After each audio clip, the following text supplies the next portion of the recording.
turn off or put on vibrate all cell phones and pagers. If you need to talk, please leave the meeting room. Anyone who wishes to speak, including applicants, is asked to completely fill out one of the speaker's cards provided at the table by the front door and submit it to staff. You will be called to present a case or speak on a specific item as desired. Anyone who wishes to be re-noticed about a project must completely fill out one of the postcards provided at the table by the front door and submit it to staff to receive a notice of subsequent meetings. Current DRB agendas are available by calling our DRB hotline at 818-548-3171 or by visiting our website at www.ci.glendale.ca.us. A handout describing the procedures of the meeting, possible board decisions, and DRB reconsideration and appeals is available at the table by the front door. Please note that appeals must be filed within 15 calendar days of the DRB decision date.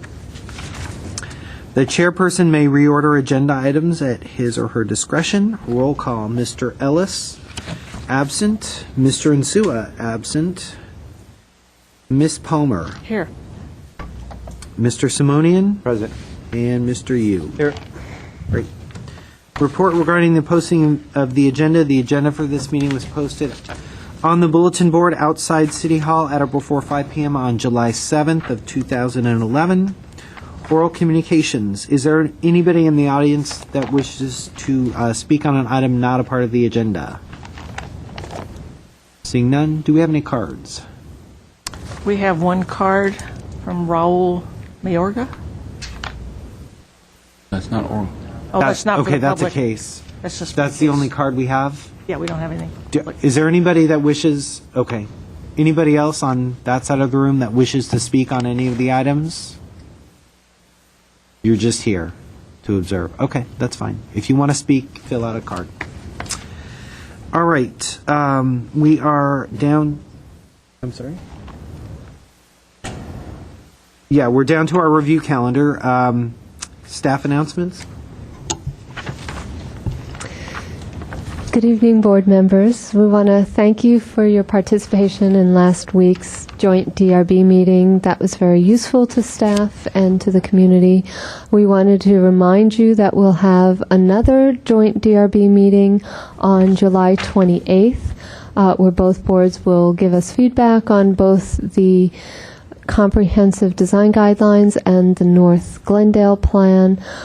We're considering and likely will schedule an additional meeting for August 4th because we anticipate there will be too much information to talk about in just one meeting. So we just wanted to make sure that was clear to you and clear to the community. Thank you. All right. I do have one other announcement. Staff would like to reorder the agenda items if it is okay with the board.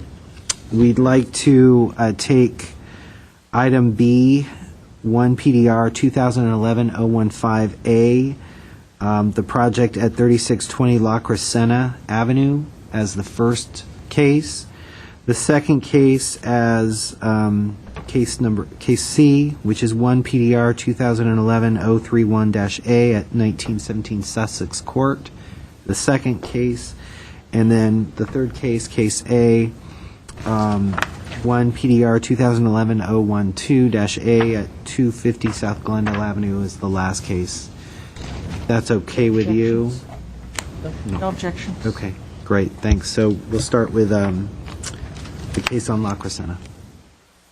Thank you. Good evening, Madam Chair, board members. The first case in front of you is 1 PDR 2011-015A, located at 3620 La Crescenta Avenue. Subject property is a 6,744 square foot lot, and it features a single-family, one-story single-family house with an attached one-car garage that was built in 1951. The Historic Preservation Planner has reviewed the case and has determined that the subject house is not of any potential historic resource. And the proposal is to construct a 1,705 square foot two-story addition to the existing house, which also includes conversion of the portion of the existing garage into living space, as well as addition to the first floor for the new two-car garage, and the remainder of the square footage would be a brand new second floor at the rear of the house. The subject property is located in the R12 zone, and staff report notes R1R2. I apologize, that's a typo. It should be R12. Floor area ratio district 2, and staff recommends an approval of the proposed project with 4 recommended conditions for the board to consider. One is to step back the second floor on the east elevation by 18 to 24 inches and provide a matching roof along that facade to provide the break on that elevation. And second one is to provide exposed roof rafter tails all around the house. 3 is to provide either brick or wood siding at the base of the exterior of the garage as a second material. And lastly is to replace the proposed roof vents with smaller and more appropriate type of vents. That concludes my report. I did receive an email, a correspondent from a association board member regarding this project, and the gist of the letter is basically supporting the project if staff's recommended conditions are also included. If you have any questions, I'm here available. A member from the applicant's team is also here to answer questions and give you more detailed overview. Any questions? Do we have a cut sheet of the windows that are being proposed? I do not have cut sheet of the windows, no. And I does believe they're staff know? called out on the elevations. So all the windows are going to be replaced with new Milgard wood-clad windows that have exterior grids? That's correct. If they're going to be grids, they will be exterior grids, yes. And so all the windows are being replaced of the existing home as well? Yes, to match the whole thing. That would be to match the proposal as well. Okay. And those vents that the report mentions, where are those vents? They're on the located? rooftop. They're on the rooftop. Here's-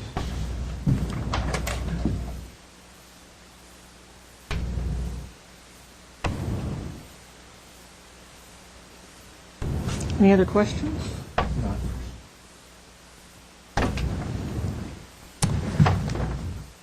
With that, we'll open the proceedings, and we have a speaker card, Raul Mayorga. If you just state your name and address for the record, please. My name is Raul Mayorga. Address is 8109 Mason Avenue, Winnetka, California, 91306. And I'm here in lieu of the applicant Lawrence Woodcraft. He's out of the country. He got kind of sidetracked, a storm over in the east, but I'm familiar with the project from the beginning to the end. I dealt with the client, and basically the client has owned the project, the actual site since it was, I guess, subdivided, and his namesake, I believe is his grandfather, is the Orchidas, the street that is adjacent to that. So he's owned the property since it was subdivided, and they've lived in that site since. His brother. Now they plan on moving into, he and his wife and daughter plan on moving into that home. That's why they needed to expand and get a little bit more square footage into the property. And we, as the designers and architect, we're trying to keep that same style of, that traditional home where we didn't want to change it completely because we understand it's in keeping with the character of the neighborhood, and it would be a little bit less harsh on the neighborhood. So we didn't want to drastically change anything. As far as the economics, that also had a play in it. So we wanted to address both the client's concerns that we stay within a budget and the neighborhood concerns, which is to try to kind of stay with that the character of the neighborhood and not add too much to the house. But what we did add was what was going to be necessary for them to be able to live in the home, which is an extra bedroom, 2 bedrooms, I believe, and another extra 2 bathrooms. So we agree with the rafter tails. I think that was one of the proposals that was given out. We can easily change that and the elevations. We can also change the roof vents to a little bit more discreet eave vents, which would be not as visible from the street. That shouldn't be a problem either. Structurally, it wouldn't be a problem. The one issue that the client did was questioning was the stepping back 18 to 24 inches on the, I believe, east side elevation, which is the top elevation if you're looking at the examples there. He was just concerned regarding zoning issues, whether we were allowed to add flush to the home and flush with the addition down below. And so I did convey to him that as per the city codes are concerned, we were allowed to. But the planning issue is another issue that I tried to, convey to him, which is it has to have some sort of the architectural features that they want that will kind of break up that side of the elevation. And so we agreed that we should do something. We ended up putting a band molding across the side there to try to break up the elevation. But if need be, worst case scenario, we would, I guess, have to step that back. But, it is kind of going to encroach on the square footage that we had settled on and the size of the room that was going to be adjacent to that stepping back feature. But that's the only issue that we kind of thought, if there was a leeway that maybe we could see fit to maybe put a banding of molding across or some other architectural feature where you didn't have to cantilever any of the upper level or cut back the upper level. But besides that, everything else, we tried to abide by the initial meetings with the planner and the architect as far as the color and the windows and matching and trying to stay with the existing facade. So there's nothing else. I mean, you guys could ask some questions. Do you have any questions? While you're thinking, I have a question regarding the horizontal windows on the side elevation, the right side. Right. The ones on the bottom, that's the family room? Exactly. And is there a reason they're different size from the ones in the bedroom? Yeah, actually, the client has specific furniture that he has already purchased, and that's going to be across the bottom of that. And he wants the natural light to be able to come in, but he wants a little bit of privacy from the neighbors because we are only 6 feet away from the adjacent neighbor.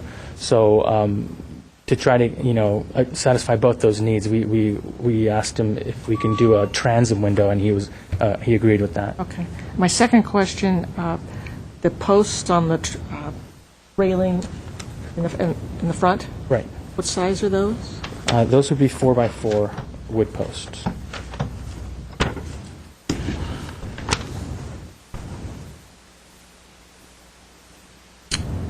Without a plant on or anything? Right.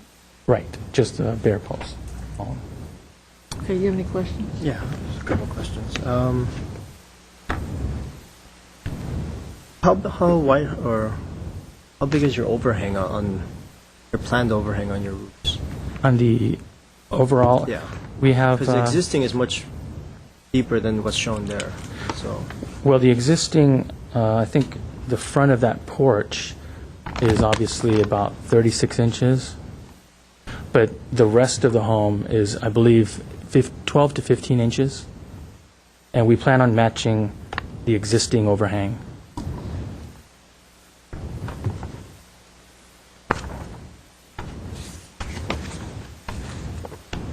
so you were thinking more 12 to 15 inches? Yes. What's the size of the fascia board in there? Because right now there's no fascia board because it's just exposed to the outside. Are you planning on having a fascia board on there, or Yeah, well, yes, it would be a 1x6 fascia board, it's and really small? Yeah. if we were to have the rafter tails exposed, you probably want a smaller fascia board so that you can get the full architectural effect. Right. Well, if you have it exposed, you wouldn't need the fascia board. You would just have the drip on top of that. But We want to attach the gutter, drip edge, and then the gutter onto that, even if the Okay, so fascia then board it's- is the size of the gutter. then you're hiding it. Okay. The reason I ask is just the proportions seem a little off from the existing to what you're proposing, and so I'm just trying to get some clarification on it as I look at it. Would you be opposed to centering that garage door on that face? Let's see.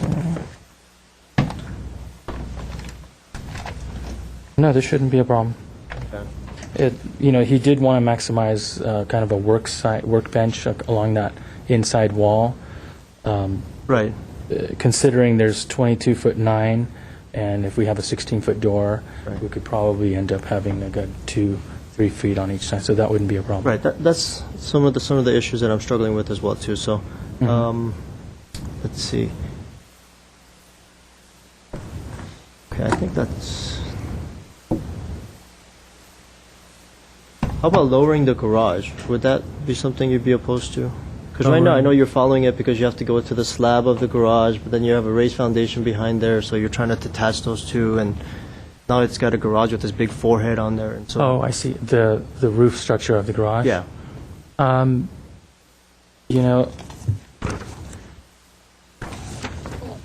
As I said, we were trying to stay within a certain budget, and if we can stay with that same fascia height, it would save us from having to do structural hips and valleys behind that, because we have the fascia board of the structure behind it is where it's required to be at 8 foot, 8'3", and so when you step down to the garage, in essence, you're raising that garage ceiling. So we can certainly look into lowering the roof, but it is going to be a cost issue because we now have to structurally hold that part of the roof that's going to be stepping down with a new and different beam across there. Sorry. So it's structurally, obviously, it's not impossible, but we would probably prefer to keep it that way for cost purposes. Okay. We could certainly make that a larger garage door, taller, to make maybe that space, put it more Maybe into something proportion. like that. Okay. Maybe an 8-foot door instead of, I believe, we're showing a 7-foot door. For the wrecked vehicle? No, it's just that fortunately it's not working. So okay, thank you. That's it Okay. from me. Mr. Simonian has a question. I wanted to focus in on a few questions while you're up here. The first being the window types. It seems as though some windows have grids, some are plain with no grids, and some have that fall somewhere in between the two. What was the mindset behind the different window types? The windows without the grids, if I'm not mistaken, are the bathroom windows, which are at high level and are probably going to be obscured. Those are the, I believe, yes, there are about 2-3 windows, and those, they could have a grid if you feel that it'll match with the rest of the house more. But What about the rear elevation right above the porch here? oh, right, that's where the staircase is, and it was more of like an aesthetic reason where once you're walking up those stairs, you kind of want to have a little bit of an unobscured view out. But we can certainly put grids in there also. We're not opposed to that. And the entrance, yeah. The same thing. The existing windows didn't have grids, so we were going to put in new windows without the grids just to kind of keep the same feeling of the existing house. But we can certainly put Those grids. going to be double hung? I'm sorry? Will those be double hung, the ones at the entry? The front ones, yes. There's, I believe, 2 double hungs, and there's a fixed in the middle. Can I just ask an add-on question to that? The Yeah. wood-clad window, it's a vinyl product, right? It's wood clad with vinyl, right? No, but what, Wood, but it's clad on the outside. wood with but you're cladding it with vinyl. Right. Okay. You're taking a wood window and you're cladding it with vinyl, or? That's the typical mill guard. I believe that's one of the options that they give you is completely wood or vinyl or wood clad. That's to extend the life of the window and still get you the thickness and the... So extends the price of it too, so. And then I noticed there are shutters around some windows. Most interest to me is, of course, the front elevation where you have shutters above it on the second floor, and then you have no shutters below it. What was the mindset behind the haphazard placement of the shutters? Well, that we tried to just give it a little bit of character. The shutters at the upper level, just to kind of break up. There was large expanses of stucco there. We can certainly match that down below, but I believe it would look. It would give it a little more character if we just added to the windows below rather than removing the ones from above, because we had that issue come up and it just looked like too much of stucco wall across the front of that. So we just kind of try to give it a little bit of flavor. I understand. What style are you trying to obtain here? What sort of style are you going after? Well, as you can see from the before pictures, the home itself really doesn't lend itself to any style in particular. It's ranch, California ranch kind of and so we're just kind of trying to keep with that ranch, California ranch style, without getting too, much into architectural features, because that obviously is going to add more cost to the project. Okay. Did you consider putting any brick or anything at the base of that entry and maybe wrapping it around the garage, side of the garage? Actually, Get a band? we hadn't. I believe, as I said earlier, we're a bit handcuffed because of the projected cost of the. I think we have gotten a couple of estimates, and some of those features that either a stone or a brick facade, we're kind of going to just tip us over the edge and not be able to allow for the square footage that is more important in the client's regard. So, yeah, I can certainly convey that to the client and see if we can,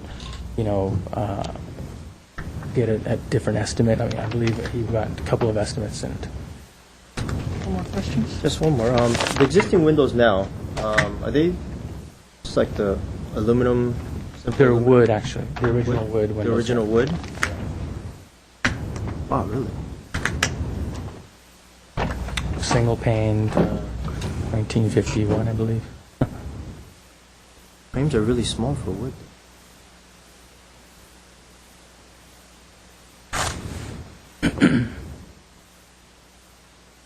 Okay.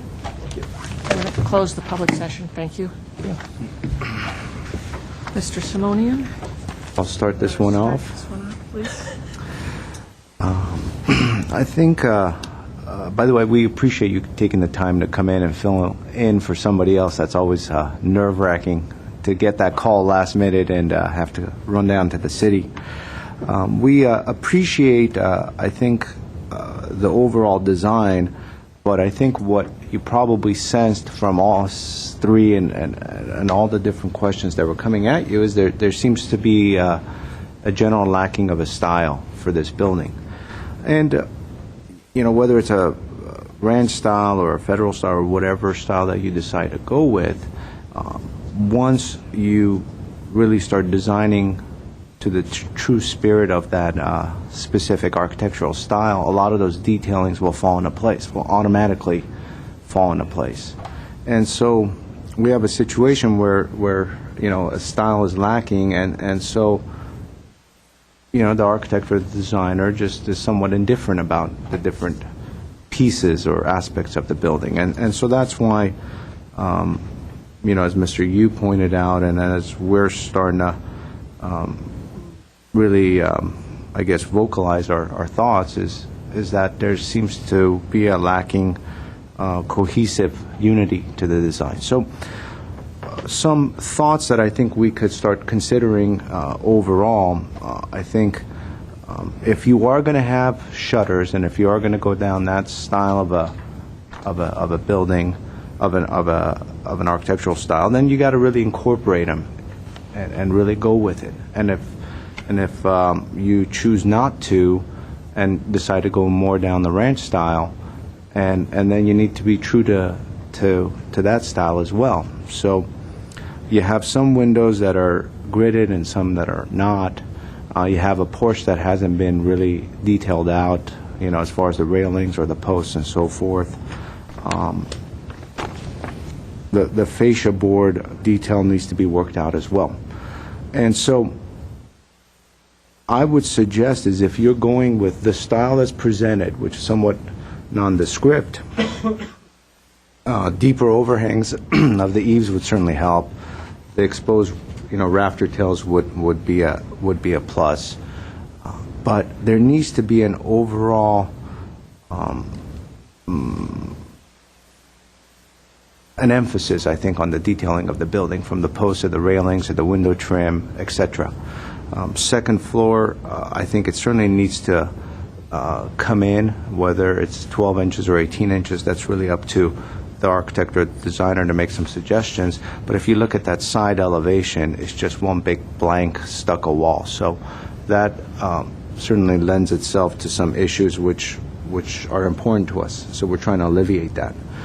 I think some of the other comments that staff has made we're in agreement with. So I guess to start off the discussion, I would really like to focus on those factors. I don't think this project is quite ready for approval as is. I think there's just too many loose ends. But I'd love to hear your thoughts on the matter. For you. I agree, and I think that that's probably a good way to start off by saying that it's lacking, and therefore maybe our time is best spent just trying to give suggestions on which parts they need to work on to bring it to a point where the homeowner at the end of it will be happy, as well as the neighborhood, because right now it's missing a lot of stuff, and I would not feel comfortable approving this as is. So maybe I'll run through some of the things that I'm struggling with. The garage, proportionally, the garage opening itself needs to work within that face, whether you're lowering the roof, and you're already tearing down, 3/4 of the walls for that new garage anyway. So structurally, okay, you can save a few pieces up there, but I think it just makes more sense if you're going to do it. Lower it, at least it gives it a stepping process as it goes from garage to main house to the upper floor. Another part of it, the windows themselves, on the exterior, they're very haphazardly placed, and it's basically a reflection of what the space that's inside of it. But it's a basic thing to do to try to make the whole facade cohesive, going all the way around. Just picking a small window because it's a closet and picking a larger window because it's a bedroom versus a bathroom, of course, makes sense, but it also needs to work out on the exterior as well. They're not just simple reflections and set in stone just because of the space behind it. So we need to make that work. The side elevation, or the upper one, which I guess we're calling east, sorry. Windows aren't lining up to anything, and I understand that same thing. They're lining up to the back, the corner window. I know the tub is in the corner, great. We want to get lighting in there, but it's very squeezed in that facade, and it just needs a lot of help in there. The vents, you said you would change them out. Going to the eve vents is fine, but that's your intake, so you need to make sure that you get your exhaust out by the ridges, and maybe use either the ridge vents or something, but not those industrial, very industrial looking things. You got plenty of choices to choose from, but I agree. Choose a style. The shutters, if you're going to put them in, make sure you find out what shutters were representing back then and what they did, and do a little more on the rest of the house as well. Just because the existing house had shutters, doesn't mean that you have to use them, but if you're going to use them, make sure you put them in, because you're sort of using it somewhere in the front, somewhere in the back, not on the sides. So there's a certain proportion that goes with these shutters and window sizes and, placement. For example, the corner window for the bathroom tub, where are you going to put your shutter if you're going to do shutters all the way, So there's a certain language that goes with that. Let's see. The eaves, I would say look into, because the house right now, especially the garage and maybe the back portion of it, because you have no overhangs, it has this, sort of this feel of this mass with this tiny hat that's kind of shrunken on top of there. And so it doesn't feel comfortable. It's not right. And so study the eaves, try to get a big overhang as much as you can. I think it'll help the look of the house as well as, cutting down sort of the height of it as well.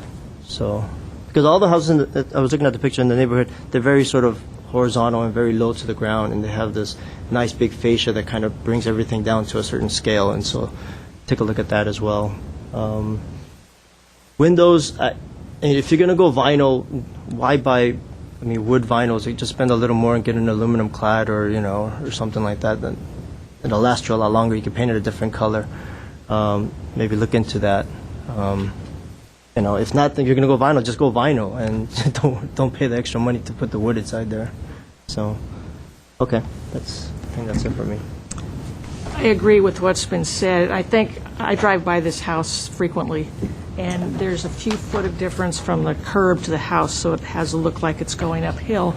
And when you add the second story on, I think that's going to make it look larger. And as Mr. Yu said, when you have very little overhang, it looks larger. So I would concentrate on whatever style you do pick, give it more of a horizontal look like the houses in the area. And it's unfortunate that budget constraints seem to be controlling the design of the house, and I don't think your client's going to be happy with it in the end.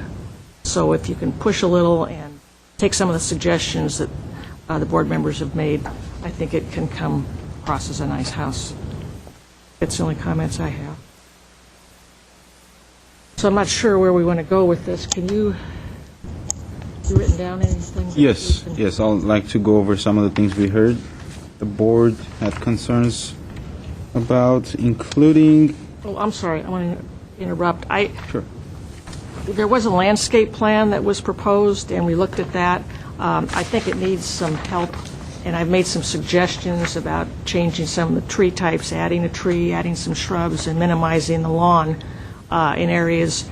It needs some more enhancement, and the staff is aware of some of those comments, so you could work with them on that. Thank you.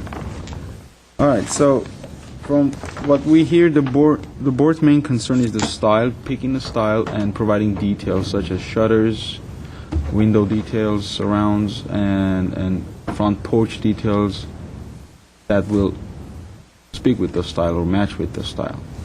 So that's the overall statement that I could probably provide to put it in a nutshell as to what the board feels about this project. And then there were more detailed suggestions or directions, like Mr. Yu's comment about the garage door being centered, either lowering the roof or providing a larger door to even more proportionate facade. And these things will come along, I suppose, as the style is chosen and other details for that style is provided. And particular things such as the garage mass in terms of height and garage door will be also put in as conditions to solve that issue as well. If I may, I have a question to clarify. I'm wondering if the board is asking for the details to be clarified and that through that the style would be embellished rather than choosing a style that might be foreign to the existing house or even to the neighborhood. I guess I'd like the board to clarify what you mean by, do you want the architect to go and choose a style that's different than the minimal traditional style that's shown, or are you asking for the architect or designer to simply embellish the details and make them consistent and improve them and make the house look more horizontal? So that's a question to the board. Well, The designer architect mentioned ranch style, and so I assume that you're shooting for a ranch style design, and in so doing, some of the pieces that are illustrated to us here certainly are not in line with the ranch style.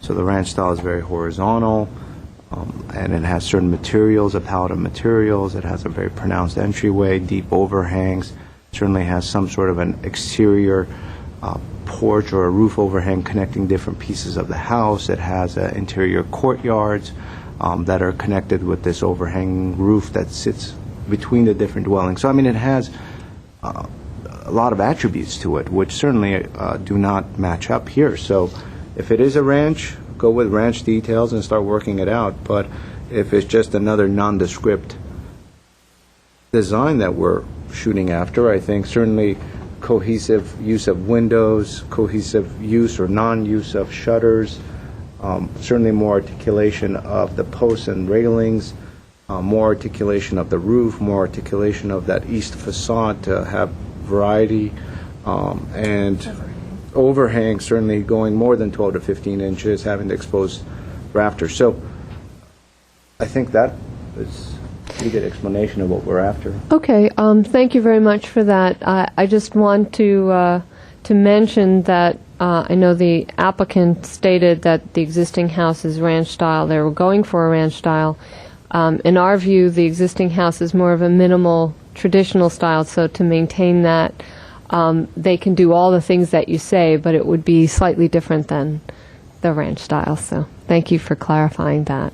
I would say that whatever they do, though, as long as they, I mean, I think the first part we were describing a ranch style because that's what they were choosing to do, might be specific to ranch style, but everything else is sort of, be proportional, pick appropriate materials. I mean, whatever style you choose, you can apply those to it. So I would be open to, if you wanted, I think there's not enough there that you can marry yourself to it. If you want to change it,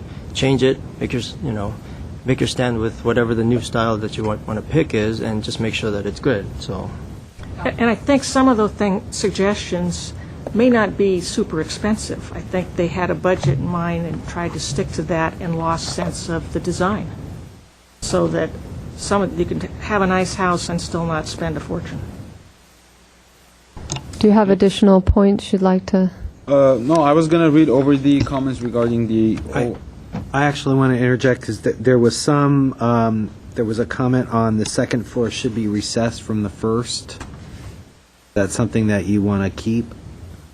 I think so. I think that should be a condition that's stated and emphasized insofar as if the applicant decides to proceed with this style, this nondescript style, then certainly the board feels as though that second floor on the east facade should have articulation. yeah. Okay, and the four comments that staff had originally put in the report, including stepping back the second floor, Yeah, I'm sorry I didn't catch that initially. as well as providing a second material at the front. I know, Ms. Palmer, you did mention about that, but I didn't get a overall sense whether Well, I think the it board wants to go in depends. that direction. I think it depends on the style and what they do with everything else, but if they're going to continue the way they're going, I think we need a second material. So it's all got to be a package, and it all has to fit together. Understood. Okay, if I can just help assist in getting, we understand that although you haven't made a motion, it looks like this is going in the return for redesign direction, so that what we'd like to do is provide as much direction, and we want to make sure we interpret it correctly. So let me take a stab at it. The overall suggestion seems to be clarify the overall intent with respect to design and detailing and style of the house, embellish or develop the overall details so that they work and create a overall better quality design. So that's the overarching comment that I think Georg expressed and that you've expressed in your comments. The laundry list of comments that we'd ask the designer to consider would be to provide deeper overhangs, provide rafter tails, provide an emphasis on the detailing of the building, provide articulation to the two-story side elevation, I think that's the east elevation, with potentially stepping the second floor back. What we also heard was all around the house, consider the size and proportion and placement pattern of the windows so that they're not only functional but characterize the design in a more high-quality way. Work with the proportions of the garage to either lower the roof or create a larger door that's centered on the front.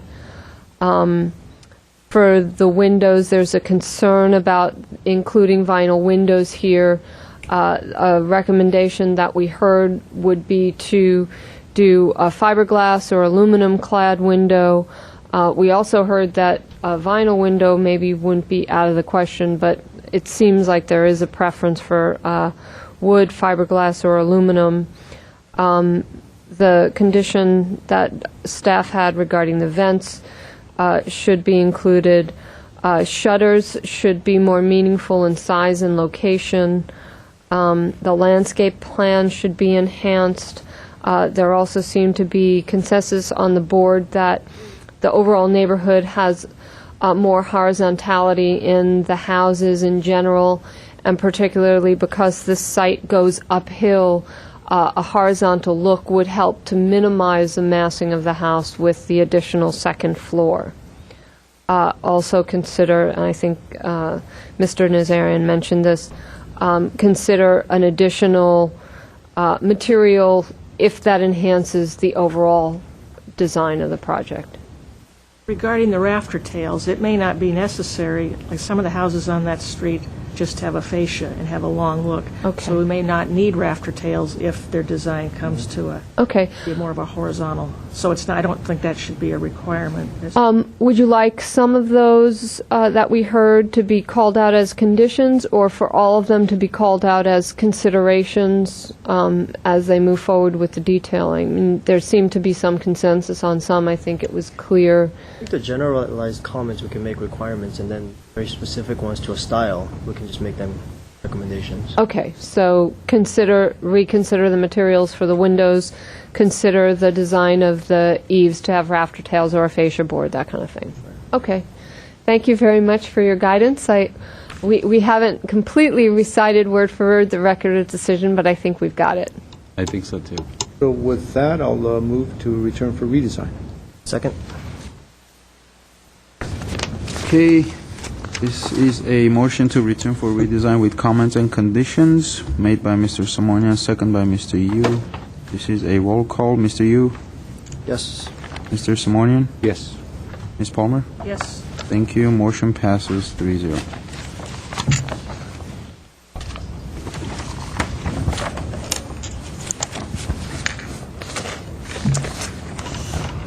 Okay, next on the agenda is 1 PDR 2011-031A, Sussex Court. Yes, thank you, Madam Chair, members of the board. This next item before you, as you stated, is located at 1917 Sussex Court. The house was constructed actually recently in 2007, and they're in today for essentially just a facade remodel with a minor addition. The site is currently developed with a 3-story, 3,294-square-foot single-family house with an attached 589-square-foot two-car garage. Again, the proposal involves a facade remodel and adding 21 square feet on the third floor facing the hillside, and adding new terraces, introducing new landscape design and planting. The total square footage with the addition would be 3,315 square feet. It is located in the Chevy Chase neighborhood, Chevy Chase Estates neighborhood, which is R1R, Floor Ratio District 2, which is in the hillside zone. So in this case, the hillside design guidelines and landscape design guidelines for hillside development would apply. In terms of the site planning, really the site planning will not alter as it relates to the existing footprint as a result of the proposal. again, the 21 square foot addition's on the third floor, and it's basically a bathroom minor extension where the tub is, almost like a bay, but it includes, from a zoning standpoint, its floor area. But again, it would not alter the existing building footprint or the site plan. And the remaining changes to the house in terms of the remodel, the creation of the new balconies, again, it would not conflict with neighboring properties and their privacy. The new balcony area is located at the front of the house facing the street, and will wrap around the east side, which faces the hillside on the adjacent vacant site. And again, due to its interior setbacks, which is pretty significant, both on the east side, well, in this case, the east side would be the most impacted. Future development on the adjacent lot to the east will not encounter privacy issues as a result of the new balcony area on the subject site. In terms of the landscaping changes, the landscape design palette is proposed to be completely revised. They have provided a landscape plan, and it was included in your packet. The majority of the plants are drought-tolerant plants, with the exception of there's a water feature pond area that requires water usage, but would not, in this case, the plant that requires a high water usage, or plants that would require high water usage would be revised to drought-tolerant planting, and we have included a condition to that effect. But in terms of the use of water for the pond, it would not, it's recycled water, so it wouldn't require the use of, consistent use of water, if you will. In terms of the mass and scale, the original design had a more horizontal design with extended roof eaves throughout the house, and the building materials for the new proposal includes the building materials currently on the house include stucco, white vinyl sliding windows, asphalt shingle roof material, stone veneer, and coining details. And the revised design is more of a contemporary design, which includes simple lines and includes more private open space at the balcony area, which in turn is more usable space of the house. And that was a way for them to achieve reducing the mass and scale of the building, in this case, by introducing, again, the balcony areas, removing those, and I'll go into it further in the report, removing the coin and introducing new stone detailing on the facade. What I like to do at this point is approach the board and just kind of highlight, if you'd like me to. That's fine. I think that the packet was pretty thorough, but so that the public is aware of what the changes are. So we have, this is actually the existing. I think you have a colored rendering in your packet. So what they're doing is they're taking these existing roof areas, and this long roof area, that's where the wrapping that I mentioned earlier comes in. They're going to create balconies in those areas, as you can see here, and this is parapet with a glass rail, and the same thing here. And it'll wrap around the corner on the east side. They're removing for example, the chimney, the stone on the chimney, and they'll actually salvage whatever they can and apply it on the building. They are redoing this area again in here, where the front entry is, creating again a new balcony parapet, which extends to the east, towards the east. The existing arch openings for the garage, as you can see in the existing, will be modified to a more rectangular design. So they're removing the arches. As I stated earlier, they are removing those coin details on the edges. In terms of the fenestration, they are maintaining the existing windows. However, they are going to remove the muntins. So they're just going to have, again, clear glass windows. They will be creating, again, there's one other item that I wanted to mention, but it left me in terms of the design. They will be, again, adding this They'll keep the existing retaining walls. Again, they'll be softened with the use of the new landscaping that they're proposing. This will be a connection between the house. Now, that's the objective, between the house and the existing outdoor area, the hillside. So there'll be a connection between the two. So as they exit, they can, or from the side of the house, they can actually go into the new landscape area or yard, if you will. As you can see here, they're going to have the new pond. This wall here will be a water feature, kind of like a waterfall through a trough, and then it'll again have the recycled water. The other item that I wanted to mention that I missed earlier was in terms of the existing windows on the east side, those will become doors, obviously now because they're proposing a new balcony in that area. And again, there's going to be a connection between that area and the hillside. And for the remaining, in terms of landscaping, obviously it's going to be completely revised to succulent planting, with the exception of a few that I actually noted in the comments, and that we recommend to be drought tolerant. When I looked it up on WCALS, it seemed that they have a medium to high water usage, so therefore staff recommends more drought tolerant planting in that area for those particular planting. And finally, the existing grass or lawn that's at the front, staff would recommend, and if in fact in the future during construction it is removed or damaged, we would recommend using St. Augustine grass, because that's actually noted in the bewaterwise.com list, which is more drought tolerant unless you have something else that you prefer. And of course, new colors and materials that is being proposed. In terms, again, site planning, in terms of the walls, they are remaining, so they're not making any changes, but with the exception that they will be proposing to screen it with the new landscaping, like cascading type of planting. I believe they're proposing yellow trumpet planting on one of the higher retaining walls in order to soften its visibility from the street. If I haven't covered everything, the architect is here, present, and he would be able to comment on the project. And lastly, in terms of where the addition is located, it's right back in here. Like I said, it's the master bath, which they're pushing out, creating a new, more of a bay window, but again, it's considered floor area because it's measured floor to ceiling height. And that concludes my presentation. If you have any questions for staff, I'm available. The stone you talked about that they would be taking off, is that what's the sample we have? Is that what's existing? I think so, but I'll have, yes, he's nodding yes. So. It just matches. Yes, it is. Yeah, I think so.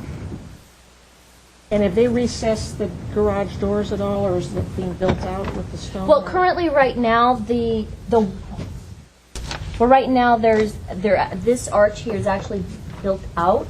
There's like it's not freestanding because it's attached, but it actually protrudes from the facade.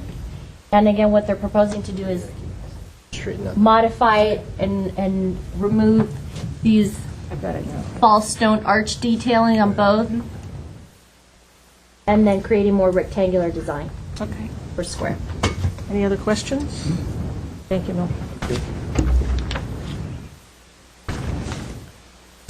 We'll open the public session. Are you Bob Taylor? Then you can come up and speak. Give your address, please. Yes, my name is Rob Tyler. I'm principal of Tyler Gonzalez Associates in Pasadena, 844 East Green Street, Suite 204, Pasadena 91101. I won't take too much of your time other than to answer your questions, but I would actually like to start by letting you know what a pleasure it is to work with your staff. Milk has been really helpful, and I'm sorry I can't remember your name, but you were very helpful as well. And we appreciate the time and effective input that was given to us to guide this project. And so just by way of a two-sentence history on this, I'm here with my client, Mike McCool, who purchased this property because he liked the location and he liked the natural environment that he can access close to it. And at the same time, the bones of the structure were pretty good. There are some things that were pretty objectionable about the facades, which we sought to exorcise. And so I think Milk has done a good job of presenting what those things were that we're removing. We'll hope you agree that those are worth removing. And really, the trick on this property is to find a reasonable quantity of accessible outdoor open space. And so the balconies that are proposed actually take the exact space of the roofs that are currently there. That's why I included the as-built, before and after facades for the, the demolition plans that you see there. So we're actually able to use the existing structure and footprint and place something usable in front of them that makes that indoor-outdoor connection happen. On the east side, as Milka pointed out, there's a fireplace that really blocks the only view to the reasonable yard that the middle level of the house accesses. So we're taking that out and we're making it visually connect to the covered area to the east of the kitchen dining room, which is on the eastern middle level of the house. And then using the pond as a kind of analogy, as a transition between protected private space and space that's more wild. So we think that that's kind of fun. The elevations depict a water feature that looks kind of like a waterfall. This would not be a waterfall. It'd be more of a quiet dripping sort of effect. We're hoping that we're planning to have some fish in the pond too, and it's a shallow pond, maybe 1.5 feet deep. And we're hoping that it would also attract some of the local wildlife, which Mr. McCool takes great pleasure in watching, including birds and other critters. The retaining walls, while are currently split-face block, we would agree, as you would probably, that we don't need to see any more of those than we need to. So the idea of the yellow trumpet vine is to actually grow up the wall to the top of the wall and then cascade and fall off of it. So we're hoping that we're going to obscure quite a bit of the prominent split-face block retaining wall with a combination of the yellow trumpet vine and the sculptural succulent landscaping that we're placing in front of it. The elevations also don't do a whole lot with the actual landscaping. So the plants that you're looking at on the elevations are not intended to be the actual plants, although we do have large aloes and spiky type stuff that we're putting in there. Also, to the left side of the main entry, the elevation doesn't depict landscaping. Of course, that area will be fully landscaped. We're not proposing to keep any lawn at all, so we're happy with the staff recommendation on that. And just one small note in the staff report: it's they're concrete shingle roofing. It's not asphalt shingle roofing. There's a snapshot of it on the color board there. Apologize for the cheap color board, but I hope it does the trick. Right, and it's darker in person than that picture depicts it as, but we're not planning to change any of the roofing. We hope you like it. I'm here to answer any questions you might have. I have a question that I don't know that you can answer, but staff can answer it.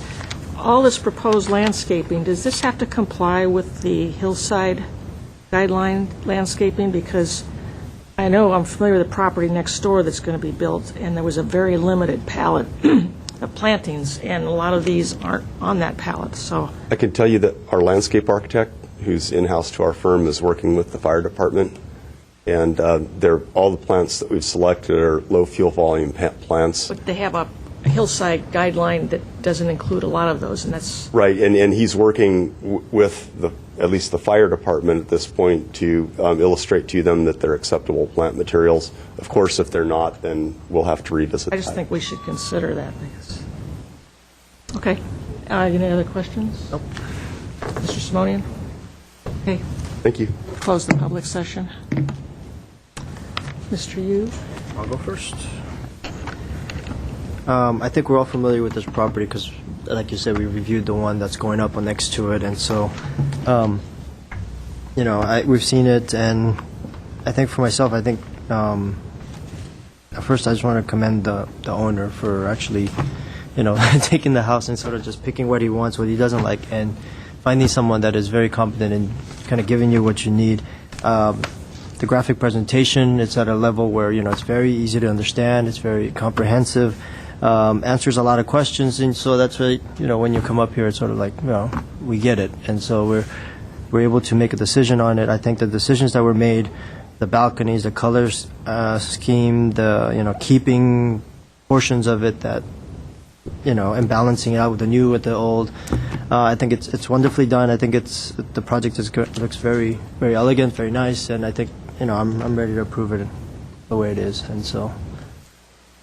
Simone? What I have. I also concur with Mr. Yu. This is a well-thought-out design and package. It's got a tremendous amount of level of detail in it, which we appreciate. And to take an existing home and to add to it while existing the maintaining bowens, as you've done, specifically where the roofs were, and you've replaced them with decks and so forth, and at the same time to make it modern, at the same time make it livable, at the same time meet the client's expectations is not an easy task. And so you've done it well. You have a nice pronounced entryway. Your landscaping and orientation on a very difficult site works out, and overall the scheme is conducive to what's there in the surrounding area and the topography and the contours and so forth. So it's well done, well designed, and I also don't have any issues with it. I think some of the minor stuff, of course, is all very personal taste, and so you've done a great job of providing us with those details of what you envision happening there, and we appreciate that, because it takes the guesswork out of it, and now we can understand what you envision. And so with that, I'm also ready to approve it as well. I think it's a job well done. It's modernized this house tremendously. I've looked at it over time. And I just personally think the entrance has a little monumental effect to it, but I think it goes with the house. That's just a personal opinion. But I think the colors and the balconies, it's going to be a very desirable feature. And I'm ready to approve it also. Do we have a motion? I move to approve. Do we want to incorporate all staff's decisions, conditions? We We just had three, again, the one regarding the lawn at the front, if it were to be removed or damaged, to replace it with St. Augustine grass or a similar I drought-tolerant think we lawn. can just let them decide what to. They said they weren't going to keep it anyway, so, yeah. So I'll keep that condition the way. I would just make it something that's drought tolerant and not say it has to be a lawn. Oh, okay. The drought-tolerant landscaping. Replace the following plants with drought-tolerant planting, and I'm not going to repeat their names. That's okay. I think they have to look But at you know what I- guidelines. Yeah. You know what they are. And finally, while they are going to do it, which is to remove internal grids from the existing windows, we just want to emphasize that so during construction there's no confusion with the contractor or what have you, that All the windows will be... all the windows. And if there's anything else, I didn't hear anything else, but It's very nice. And we can have a motion? Make a motion to approve. I'll second it. okay, and that was a motion by Board Member Simonian? Yes. No, you. Oh, you, sorry. And a second by Board Member Simonian. Correct. Board Member Yu, Yes. Board Member Simonian, Yes. Chairperson Palmer. Yes. Motion carries 3-0. Thank you. Thank you. It's looking very nice. Especially from what it is before.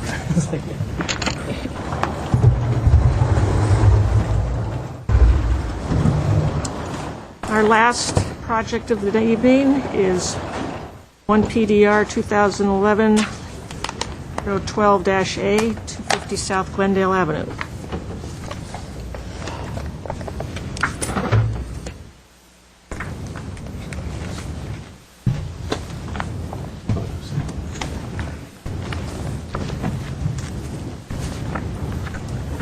Yes, good afternoon, Madam Chair, members of the Design Review Board. This case is located at 250 South Glendale Avenue. This is a first-time submittal for final review. The project involves the development of a 3,000 square foot, two-story automobile dealership. The lot size consists of 15,310 square feet, and 13 parking spaces will be provided. The project site is currently vacant and has street access from Glendale Avenue and Colorado Street. There are no active or pending building permits for this property at this time. The project involves constructing a new automobile dealership on a vacant lot in the C3 zone. The proposed building will be 2 stories high and will contain a rooftop covered patio. No service bays or sales of any parts are proposed on this site. No variances or conditional use permits are being required as a result of this project. All new landscaping is indicated to be drought tolerant and consists of the city regulations. However, a professional landscape plan has not been provided for staff's review. Staff recommends a new landscape plan be provided by a landscape architect. Interlocking decorative paving is proposed throughout the entire lot. Staff recommends augmenting and upgrading the landscape plan along the northern property line, possibly requiring large additional shrubs to beautify the site and to provide more screening from the neighboring buildings. Overall, the site planning of the proposed project is consistent with the urban design guidelines. The building's location is appropriate for the site, as an automotive display area faces the street, and the required parking is located behind, creating a visual prominence as suggested by the guidelines. As proposed, the building will be designed to be 2 stories tall with an overall height of 25 feet, where a maximum of 50 feet is permitted in the C3 zone. The proposal is for a 1-story building, a 2-story building is simple but yet sophisticated. The main entrance is clearly defined with a subtractive volume which orientates pedestrians towards the building. This concept results in a well-designed proposal appropriately scaled for the commercial neighborhood. The project's massing is broken up into distinct volumes. Various design elements of the building, such as variations in form and placement, height differences, and roof lines, help create a well-proportioned building. As far as textures for the site, the use of composite Duraglass cladding materials proposed to enhance the simplicity of the design. All of the cladding will be painted as indicated on the material board. In summary, the proposed materials will serve to enhance the proposed design. The overall design concept shows inherent logic as a result of use of high caliber materials. Staff recommends approval of this project with 2 conditions. Condition number 1, a landscape plan be submitted to staff by a licensed landscape architect. Additional landscaping along the northern property should be planted. And condition number 2, to ensure that all materials and detailing provided is consistent with clean, high-quality design materials in the construction process. I will now approach the board to the plans that were submitted to the applicant. Here we have the site plan that consists of the building along with the striped parking that will be provided. This will be the first floor plan that shows a cafeteria and the staircase that leads up onto the rooftop deck as shown in this roof plan. This perspective gives an indication of what that rooftop patio would look like. This rendering does not show what the signage will look like. However, the applicant has indicated potentially what the signage will look like with this font style, and I'm not 100% sure that this will be the actual sign itself, but this will be the font style that will be used for the front. This is a rear elevation looking from the parking layout back onto the building. This is a section with some connection details regarding the glass, some of the building walls as well. That concludes my presentation. I'd be happy to answer any questions the board might have. Questions? Is this an initial submission or a final submission? It's a final review. The middle.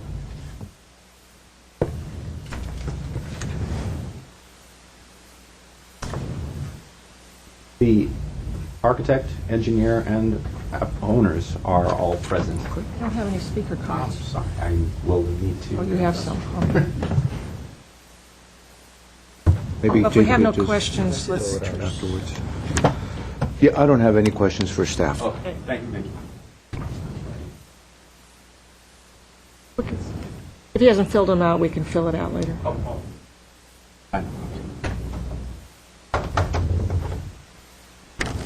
You want to come forward? Just state your name and address for the record, please, and then fill the card out before you leave. Yes. Good evening. My name is Garen Adamian. I'm an engineer working in Glendale. My address is 250 North Kenwood Street, number 306. And I've been working in engineering field since 1990, designing projects in Glendale. Tonight, we're proposing a project that consists of a new one-story commercial retail building with rooftop deck. It is located in the southwest portion of the lot near the sidewalks. Our goal is to create a building with an active street edge, pedestrian interest, and vibrant street appeal, consistent with the city's built to the sidewalk guideline. This project has been designed in a contemporary style and features transparent storefront windows that are framed with sharp-edged, brilliant, and smooth-finished aluminum panels by Rainabond. The crisp modern look of Rainabond, in combination with transparent monolithic glass of the storefront, will help articulate design elements of the main facade and will create an important landmark structure. This project will add interest to an otherwise dreary intersection and contribute greatly to the city's urban environment. At the same time, extending the downtown corridor and revitalizing the neighborhood's commercial scene.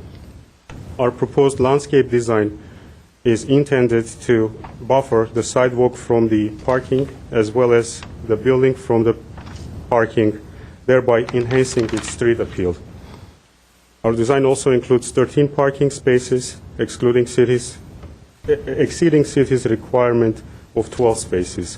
There are only 4 designated spots for outdoor display of cars, and the main showroom is located inside the building.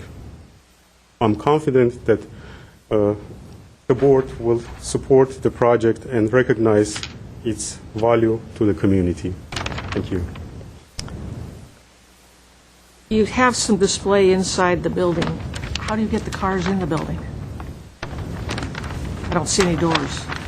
Yes, one of the glass vitrages is going to be an open. You could come up if you want. Show us. That might Yeah, be easier. Yeah, of course. You have a pointer?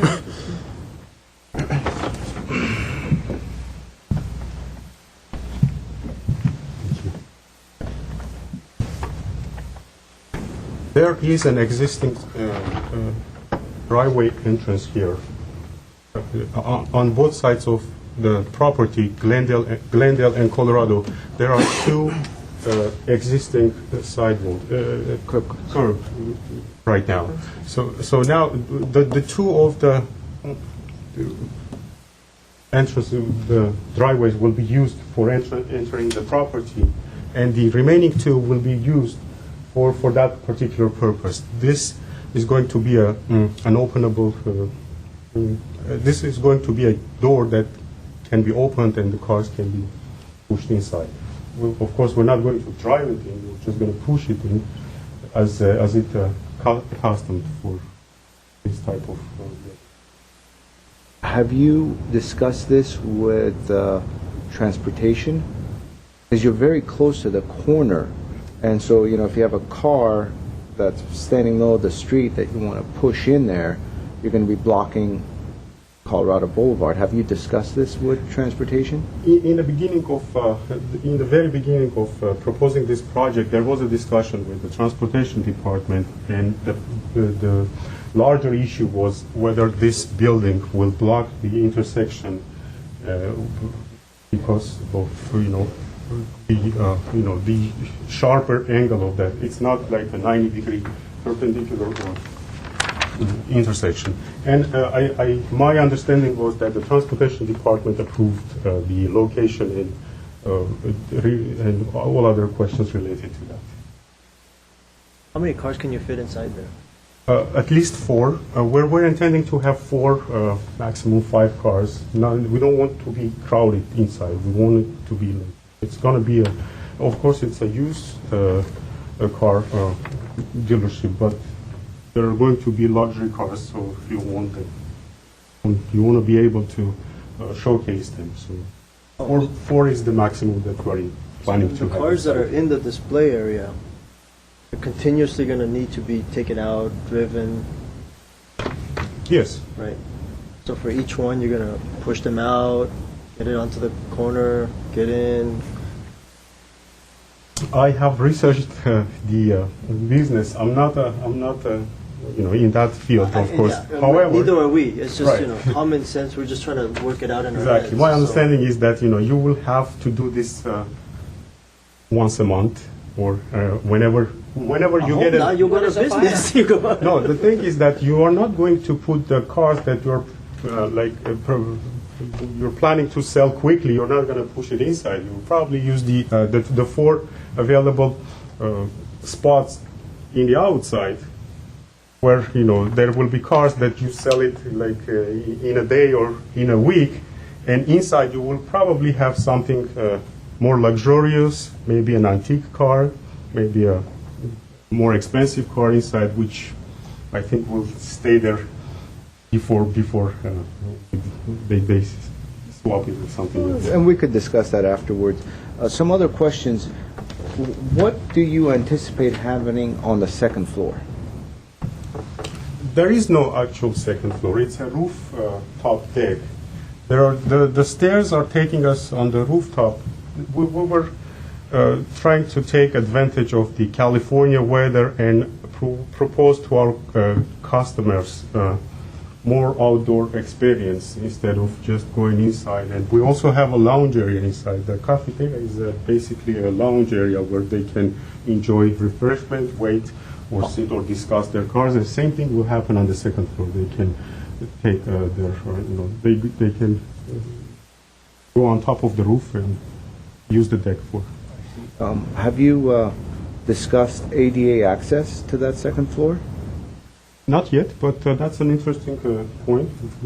If it's necessary to provide I think we have room and we have Could work something out. engineering power to do that.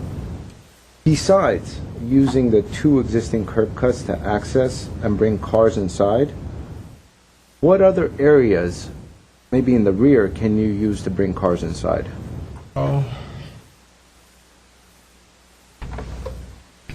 As we planned this, we were going to have some facilities in the back, but and this is also kind of part of the seating area. But it's not. It is possible to have one of these windows converted to a door and pushing the cars from the parking inside here, which we do have enough room to do that. To work we can work it something. out. Okay. There's 2 areas in the site plan. Yes.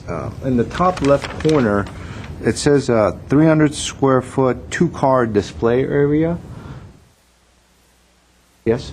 Right there, do you anticipate some sort of a raised platform or some sort of a area that is restricted or planted in a specific way to create this monumentality of a special car being displayed, or is it just a continuation of the parking lot?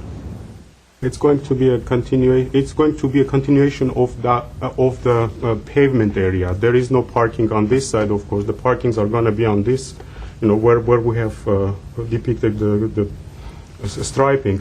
This area will be just open and available for 2 cars to be displayed. And I don't know in the future, but now we're not anticipating any platforms or any monumental structures for that purpose. And then the decorative paved open space area across from it, what do you envision happening there? How's that space going to be used? That space is going to be used for like outdoor activities again. It's going to be, maybe we will have couple of patio furniture there, maybe an umbrella to accommodate for the customers to just as a waiting area most of the time. Was there a code requirement for you to have that outdoor? No, but it could be a parking, but since it's only required. It is only required to have 12 parking, and we do have 13 now. I understand. I decided to leave it open for, for future ideas. Okay. Were you the designer of the project? I am the engineer. The designer is here also. He's so we can ask he's an them award. You questions. can. Okay. He's an award-winning, internationally known young architect, and we took advantage of being good friends with him, and he provided this design. So we can for ask us. him those kinds of questions. Okay.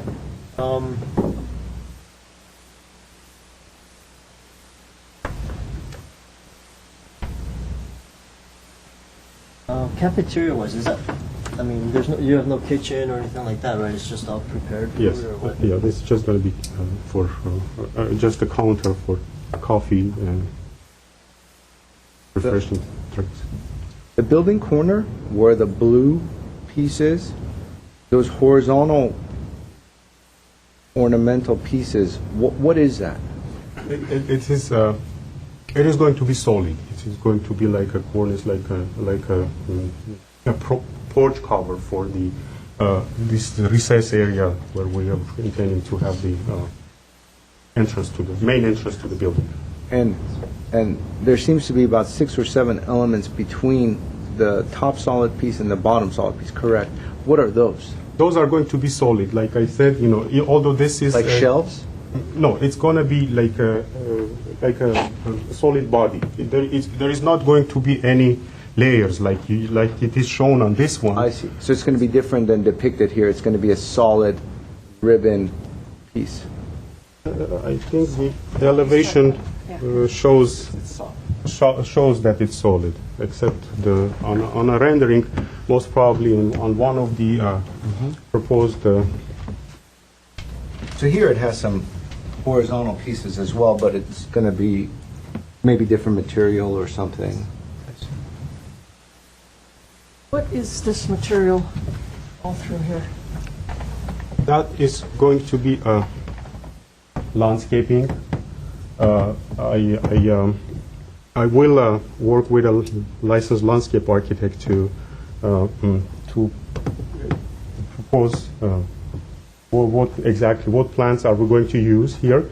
So far, that is the area that is designated for landscaping, and it's going to be drought tolerant, of course. And I would prefer to have it more colorful, but it depends. We can. We only have maybe a foot in here, so it becomes, some of the area isn't landscaped. So is this part of the building? That's part of the building, and that's a little bit recessed. So it will be part of this building, recessed part of the building. So you're going to be doing the structure for this thing then, right? Yes. How do you foresee, is there going to be a moment frame system? What do you Right. It's going to be a moment frame system. Right now, I'm on the preliminary stage of designing this building, and I have already laid out the moment frames. There will be two main moment frames in this and this directions. spanning the whole thing so you have no columns, right? We will not have any columns. Okay. Yes. And I will probably have also additional moment frames here to make it rigid enough, not for the structural purpose, but to make it rigid enough so that then I can have the monolithic glass installed. So no bracing or anything like No that? bracing. And those, that bottom left, well, in those details, do you envision kind of a steel tube being behind the glass? That's aluminum, and it's a 1-inch square tube. This detail was provided by the company that is going to do the... No, that's for the roof, I realize that, the glass roof area, right? This? Yes. What I'm asking is, you mentioned there's going to be other metal pieces that are going to provide rigidity Inside inside the covered clad areas. I see, Right. okay, not behind the window. No, it's just going to be here, and then here, and here, and... Where is the glass guardrail? Here, on the rooftop deck, around the rooftop deck. Oh, I'm looking at our plans here, and it's,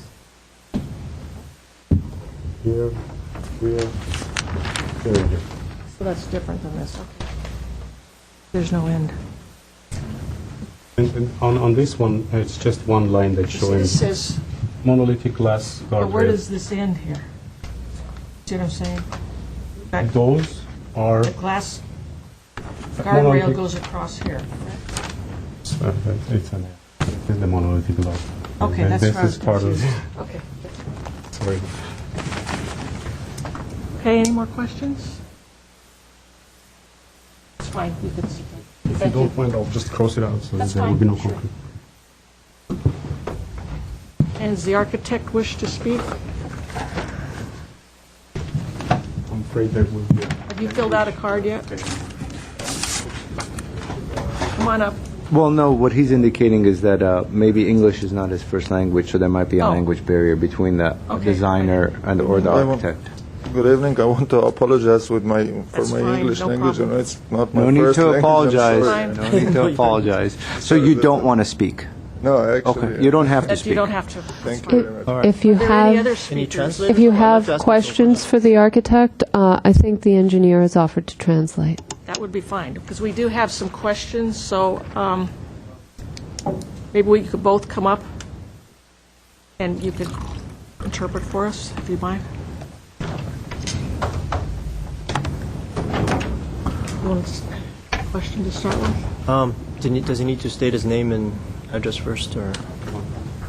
My name is David Vardanian. I'll give you my residential address. Yeah, 635 East Magnolia Boulevard, Burbank, California. I'm ready for your questions. Your English seems perfectly fine. I just, if you could walk through, obviously the design, it's meant to make a statement, you know, it's supposed to be a powerful corner piece. If you could talk about how you sort of derived at the forms, why the colors that you chose, I want to hear some of the conceptual ideas that you had about the project and why it took this shape, so. Okay. Actually, I'll start with style. Yeah, the style is modern, as you see. Yeah, because I'm a big lover of this style. I do several works in this style and all over the world, not in USA. It is the corner of Glendale and Colorado. Yeah, the shape of the corner. Yeah, it's. It's a acute angle, that's why the shape is coming from there. It's not flat walls, straight walls, it is curved. It is curved to make, using glasses and I'm sorry, yeah, for my English. Okay.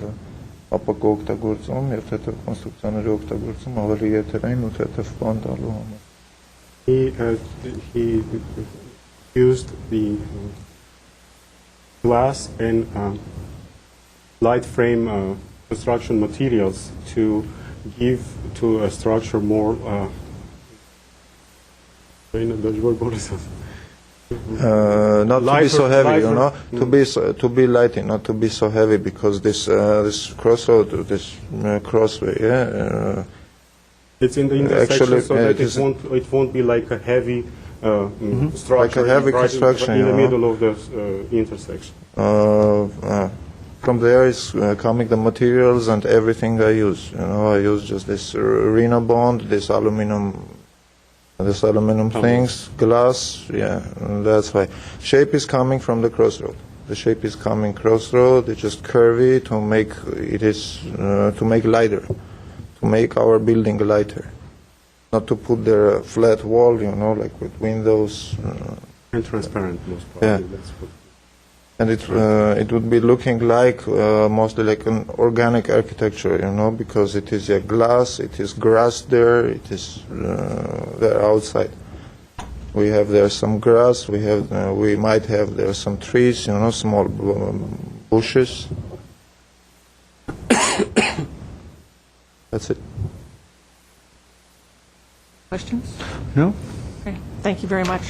Thank you. Thank you. Both fill out the card before. Sorry for my- That's all right. Don't apologize, you did great. You did perfectly fine. Okay, I'm going to close the public session. You want to start? Or not? Yes, I'll certainly start on this one. It's exciting to get a commercial project our way because we don't get a lot of it, specifically with today's economy.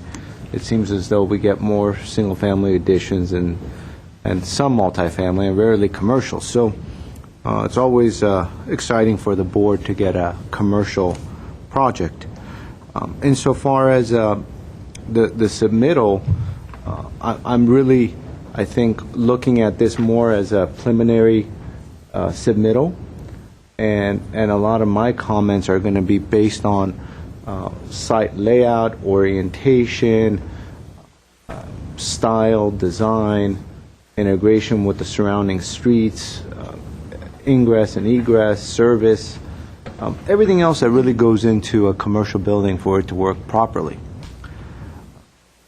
I certainly appreciate the architect coming up here and talking about his intentions and his thought process and really why coming up with that shape.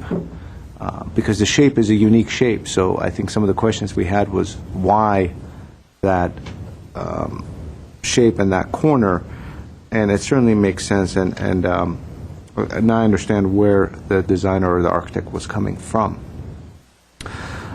So, taking a step back and looking at this as more of a preliminary phase one, say, submittal, what we typically focus in on is the building mass, parking, and access. Those are kind of the major ones that we look at.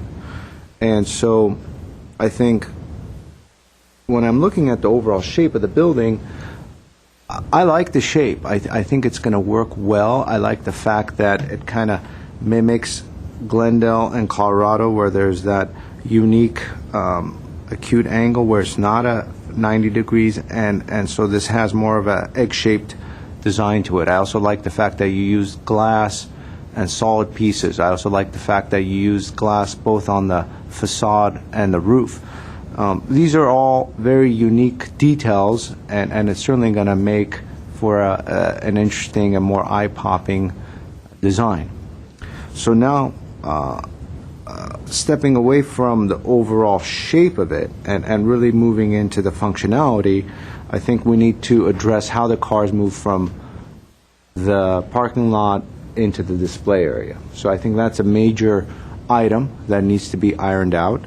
I think you're going to have issues with building and safety if you try to access it with those existing curb cuts so close to the corner, and at some point you're going to have an issue. If you're going to have an issue during plan check, you're going to have to come back to us, and you don't want that to happen. We don't want that to happen. We want most of our intention today is to give you feedback to make your process easier so you're successful.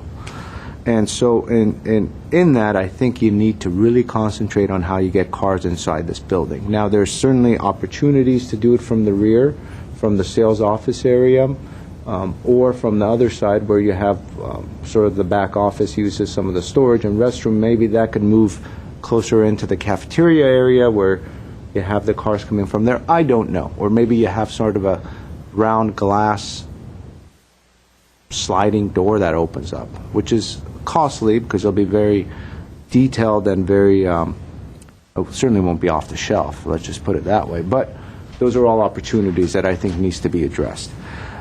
You are proposing to have some cars out here, And so I would celebrate that, and I would start working with the pavement and really differentiating that area, calling attention to that area. And landscape, and through landscape, and also through pavers, and through different material, hardscape and softscape, really provide a focal point and an interest level, because that's what you're trying to do. It's like a vitrine. You're trying to sell something in there. So let's celebrate that, and I think that will be a good addition. As far as the common area that you're proposing, I would have some outdoor, if it is going to be used as a common outdoor or a decorative paved open space, then built in something, maybe built in a fountain, built in some seating area. Do something with it, so use it as a tool to make this building more successful. As far as the existing driveway, as indicated on the site plan sheet A1 for the entrance and exit, that works. And so, my viewpoint is that the shape of the building, I'm intrigued by it, and I think it'll be a good fit. The overall access into the site and exit of the site, I think it's worked out and certainly seems to work. You have your ADA parking close by, which works. You need to maybe think about service delivery, but I'm not sure how often you're going to get stuff delivered here as a service of trucks coming in. But anytime you're doing a commercial building, it's always good to think in the future, because this is going to be here for 60, 70 years, 80 years, 90 years, and it might not be a car dealership forever. You might decide to change your mind and do something else later. You want to have service to be able to have trucks coming in and unloading their stuff without really getting in the way of your business. Just as a side note, landscaping needs to be worked out, and I'm sure Ms. Palmer could certainly bring up points on that end, and it's going to, I think, create much more of a cohesive design. So my last point that I'd like to bring up, and for the designer and the design team to consider, is that rooftop patio. If you have stairs going up there, you're going to have ADA access up there. So you need to work that in there, whether it's an elevator or lift or whatnot, which is going to take square footage out of there. Now, what happens up there? Because, we don't want it just to be an area where it collects dust in a very predominant corner of our city. So there needs to be a function for it. I like the shape. I think the shape certainly works with the contemporary commercial aspects of the design, and I think it's a very good initial submittal. And I'd love to hear the rest of the board. But I think that's going to be our job today, is to give you feedback, so as you put more details into this project, and when you come back, you'll have less issues, both in this board and, more importantly, as you're going through and getting your permit, so you don't have issues with transportation and other departments of the city. I concur. I think this project is not ready for final review, and I think we should look at it as a preliminary. I think there are some major parts that are missing that need to be worked out.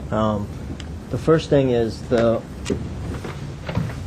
site planning of it is it's peculiar, to say the least. I think that consuming the corner makes a lot of sense. You got different corners, maximizing your view of the actual structure. There's no room for the building to breathe here. There's no reason why this needs to be so close. I mean, they push it out, create your outdoor space out here. Who's going to walk this distance to get some kind of? It just makes no sense. Utilize the space here and connect it with your outdoor space or indoor space and make something special here. The roof diagram actually is very appealing. It's got a very sexy form in there. But it gets lost in the elevation. I think there's enough there. You made a bold statement with architecture. There's enough there that we can look at and sort of dialogue about. But for what it's trying to do, I'm not getting it in the sense that it's not doing sort of maximizing the view inside of the cars, which is what you're trying to sell, and those kinds of things. A few things. I mean, if you can't get the car in and it can't get through here, that's ridiculous. It needs to come from the back portion. There needs to be some kind of logical circulation so cars can get in and out, and, you know, to say that you're going to put your expensive non-selling cars in here makes absolutely no sense. I don't know where that.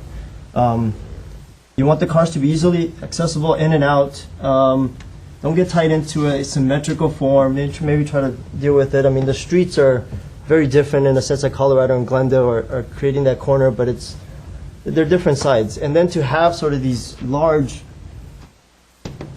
I don't know, columns or whatever they may be. I mean, speeds that people are traveling in here are 40, 35, 40 at the most. I mean, at the least, I guess. And to have somebody come in here and you look at your viewpoints as you're driving by, you're not going to see any cars, you know. If you're standing here and looking in as a pedestrian, you'll see the cars. But because these things are so fat, all you're going to see is the white flash as you're passing by. If you're trying to capture views of the cars and everything, it makes no sense. Your most optimal corner, you've put a door that's what, 4 feet wide, and then the rest is solid. You know, let's utilize that corner. Make it the sparkling jewel that you want it to be. I think that also in the elevations, you lose sort of the dynamic shape that's in the plan. It's just this flat little serpentine thing that happens. If you're going to make a bold statement, take it, run with it. You know, don't skimp out on the elevation of it. I think that there's plenty of things you can do. I mean, that's a good diagram. Use it. Maybe it becomes some roof form that captures that corner or something. Colors, I mean, that's, I guess, preference. You know, it's an automobile dealership. These colors happen in cars, and I think that's okay. I have no problem with that. But it's just, it can be so much more, and it should be so much more that, you know, I want to see it taken further and made better. So that's what I agree with the comments that have been made. I like the style. I think it's been squished into that corner, and it's as if you're not allowed to use that space out in the back. I think you, as Mr. Hughes stated, you need to incorporate the cars into the back of the building area, make easy access, egress of the cars, because it's not going to work with the driveways. And as far as the paving material, you have a modern contemporary building, and interlocking paving is more of a traditional type paving. I think you need a surface that complements and integrates with the building itself. And you've got some landscape areas around the perimeter where we've just spotted trees. If those are display areas on the sides near the sidewalk, if you've got trees there, you're not going to see the cars. And a good example was, Mr. Yu pointed out, with these solid areas along here. If you drive down Brand and look at the Toyota dealership, the single-story part that just has cars behind columns, and you drive down there, you can't see what the cars are. And that's the same effect that I think this has. So I think that needs to be looked at. As far as the landscaping goes, it states here there's an 8-foot fence wall on the back side. It's really a 25-foot high building wall. So when you get your landscape architect to do the plan, I'd suggest using some taller, narrower materials as far as trees, some grasses and things that complement the architecture, because what's here does not help the architecture at all. And when you have small little foot-wide or 2-foot-wide planting areas along the front, those are areas that are going to be hard to maintain. It's not going to look well, so you might consider doing something with those areas other than planting. What else? I think something needs to be done with that deck at the top. It's as if the functions might not work between a cafeteria and a deck that nobody's going to go up to. So you could probably utilize that space for car display. And let's see what else. I think the colors are fine. I think those are the only comments I have, but I would consider this definitely a preliminary stage with a lot of work to consider. And I think the traffic problem is going to be a big one. Simonian. I know there was just a lot of information that was illustrated here, and I want the team to be excited about this project. I really want you guys to be excited about this. We like, from what I'm hearing, this contemporary style and this contemporary corner and the way it's going to be utilized and the way it's designed. So rarely do commercial projects come in and get their approval first time. And sometimes we have some serious issues with the overall layout and access and so forth. So you've gone past that, which is good. The hard part's done. Now you have to really let the designer work in all these little details that we talked about, which will take some time, but be excited about it. I know there was a lot of comments that were made, but it's everything to make this a successful project, but it's a very important corner. Staff has a few questions for you. There was discussion about the solid zigzaggy type pieces on the elevation being a little too thick. I believe that one of the designs early on that the applicant had was a simple glazed front, but I think the architect wanted to provide a little bit more visual interest. So would you have guidance one way or the other? Because what I heard suggested was a simple glass storefront, easy to see through, so the cars would be displayed. Also, one of the things that staff was concerned about on this project, because it is such a bold design, and when we see very simple, bold designs, we typically have a concern about the details being carried out correctly, because that's always a challenge. So we did ask for some details to be provided. I think they're on sheet A6. If the board, let's say, assuming that the design is modified but remains similar to what we have, what are the kinds of details that you would expect to see in the next submittal? Those are the kinds of questions that would help staff as we continue to work with the applicant. I'd like to just address maybe, or try to address some of those questions. I don't personally think it's the best idea to try to restrict the designer, because I'm seeing some creative things that the designer architect is doing, and they're different, and it's kind of bold. And so we're making some comments as to how the cars are displayed, and these, vertical elements might restrict the visual aspects of the merchandise you're trying to sell. So I think that's a challenge for the design team, and I'd like to leave it at that personally to see what you come up with, because I think you could solve that, and so that's my take, and I'd love to hear what everybody else has to say about that. As far as the details, I think they're so dependent on what happens overall with this building, and so if some of those issues are going to change, or some of those features are going to change, the details are going to change. So I would like to hear what others might say about that as well, on those matters. I would agree with leaving it up to the architect, but when we do get a presentation back, that the details are what it is. For instance, this evidently isn't layers that we all thought. It's a solid piece. So what it's going to be is what we need to see, because it may look totally different. No, I agree with you, Art, that details are going to change depending on what they do and what.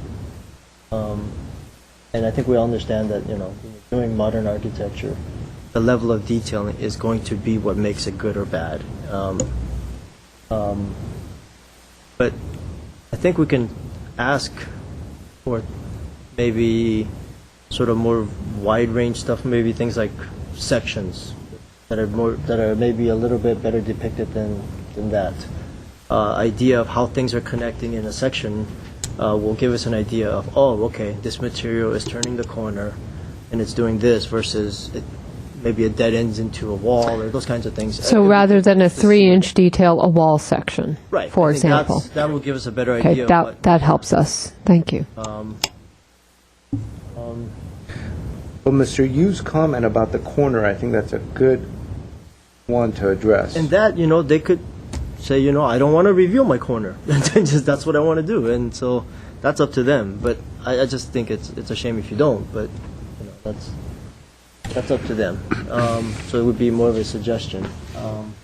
And as they're working on that corner, they'll start working on that band that's above it, which is going to be their main signage anyway. So all those are working together. That corner, the solid band above it, the signage, it's really the identity of the building. And I guess fortunately or unfortunately, the project that came right before this was a residential project where they were just taking sort of the skin and redoing it, and that had more detail than this project. And this is going to be a prominent corner in our city. So, we need to see more stuff to be able to make a decision on it. So hopefully the next go around, we'll see a lot more. I think it's important to note that the exterior, the parking lot area, tie in with the building. Yeah. Because it's not going to be just that one modern building on the corner. It's going to, you want to utilize the whole site. Like you were talking about the display areas. Maybe berm it up a little bit, put some planting in front of it, and let the cars, show off a little bit. A lot of potential. Do you have questions? I think we can read back some of the comments. Okay. Mr. Reza, would you like to Sure, start? Sure thing. I would like to read back a couple of comments, and forgive me if I do repeat myself a couple of times on this. I was scrambling here a little bit. I have comments regarding revisit the automobile entrance and circulation. Ideally, that the cars should enter from the rear elevation. A second comment, introduce different paving materials in car display areas versus required parking stalls. I added a comment, perhaps maybe visit the Building and Safety Division to review ADA requirements. Mr. Simonian, you took note in those requirements may have possible impacts on the overall design. You mentioned ADA access. Perhaps if an elevator is required, that will then trigger mechanical equipment on top of this building. And I feel that a building and safety component review would be beneficial to... So the site plan. The site. They show an accessible parking stall, but how are you going to get into the building? There's no way of getting in. I see. Front entry, I'm assuming, is their main entrance, and it's a raised platform. No entrance in the back. Going back, okay. We just pick one? What do we do? Where's the entrance? Well, if we can't find it, it needs to be drawn, right? Right, yeah. So clearly defined the entrance at the rear. There's no clear. How do you get around the building? That's... So clear understanding of ADA requirements from the parking stall into the building and into all accessible areas of the building needs to be thought out.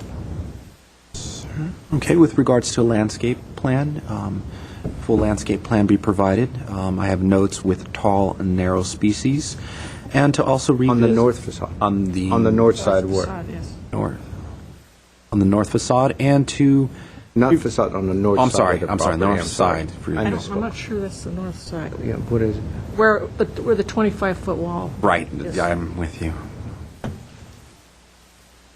I also have comments on the landscaping that to possibly revisit the 2 foot or 1 foot of space between the public right-of-way and the building, perhaps maybe revisiting that design in all because of landscaping may not work in that area. Revisit the parking design to be less intrusive onto the building. I think that hence this is getting to where we're going with the site plan. Now, provide a main entrance that is more transparent with less of solid materials. Mr. Yu, you have Consideration. a consideration. That's I'll look to them.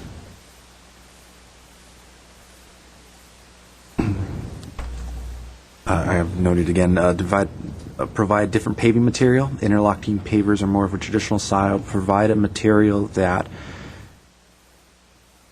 complements the modern design of the building.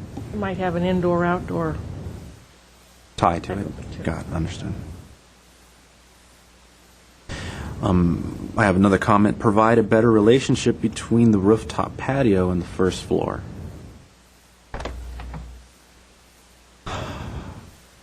That is what I have. Right. Better relationship? Yeah, in In addition, I think to clarify that particular comment, to clarify and improve the functionality of all of the spaces, including the rooftop deck, the cafeteria, how the building works with the outdoor area. In addition to that, if there is going to be an outdoor area that is used and usable, it should be closer to the building and amenities should be provided. And I would also add that if that's not going to occur, then the parking area should have a paving pattern that creates interest and landscaping that creates interest, with the idea that there may be, it may be filled with inventory. So we probably want to keep that in mind. To add to what Mr. Reza said, we heard that the building may be a little bit too pushed into the corner, that while there seemed to be agreement that it was in the right location at the site, it maybe needed a little bit more breathing room at the street front. And in addition to that, once perhaps if the building is moved back on the site so it does have that breathing room, then if there's landscaping in those areas that won't hide the display areas, then the landscaping can be a reasonable size so that it will thrive. One, I guess, side note to that last comment. Is that comment being derived from the fact that Ms. Palmer mentioned that there's limited space for landscaping between the building and the right-of-way? Mr. Yu mentioned that it seemed a little bit too tight and that the building needed breathing room. And then I think what he meant, I'm not sure, I but think it was more in the back. there's all the parking and everything pushes into the building, so it squishes it into that corner. Maybe if that parking area was used as display area, that it wouldn't feel so cramped. I don't think it was a matter of, it was right up against the, I'd be okay if they didn't have any landscaping. I mean, right. I don't. So I guess now I need clarification. Was there a concern that there's not enough space between the building and, say, the sidewalk, or Required parking. the building and the parking area? oh, between the building and, thank you for clarifying that, because we had that, or I had that wrong. Because Mr. Yu was mentioning, which I think is a great idea, moving that decorative paved open space area, integrating to the rear of the building between where right now is some parking, using that as an opportunity where you could easily sit out there and be more usable, at the same time working in access into the building. I see. So rework the parking area, particularly the parking stalls that are up against the building, to provide a usable outdoor space, maybe even shifting that parking to the edges of the site if there is going to be usable outdoor space. And I think it's important to point out that the overall conceptual shape of the building and the location works with the overall context. And so now let's start adding detail instead of them focusing on rearranging the building and so forth. No, let's stay with that concept and let's work out the details. I think would be much more conducive use of time. Okay, so we'll include that as an overarching comment, that the building shape and location on the site, the overall bold design moves are a positive aspect of the design, and that the design needs to be further developed and enhanced to take advantage of those initial design moves. How about that? Very good. Well said. And in addition to that, making sure all of the functionality of moving the cars in and out, the function of the spaces, and the function of the building, how water gets off the building and not into the building. So to that end, wall section details would be very important on this project to understand how the bold design is is not only conceived but implemented so that what we see is really carried out to its fullest extent. Great. Thank you very much. We have a motion then? I move to, what would it be, return? Return for Redesign with the following comments the staff mentioned. Because that's our only choice, right? Return for redesign? If there is a possibility that if you felt that there was not sufficient information or material to enable you to make a decision, you can continue the project. But because it seems like you did do a full review, that would likely be more of a return for redesign. Did you second that? No, I'll second it.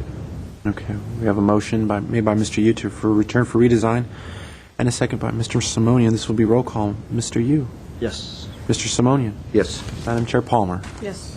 Motion carries 3-0.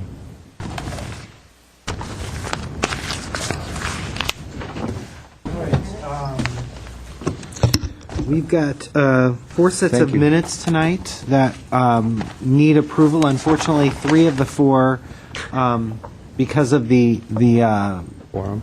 people that are here tonight, cannot be approved. But we do have the May 19th set that, if you'd like to look at, we have the ability to. May 19th.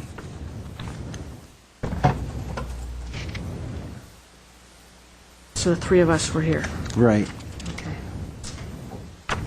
What were the projects?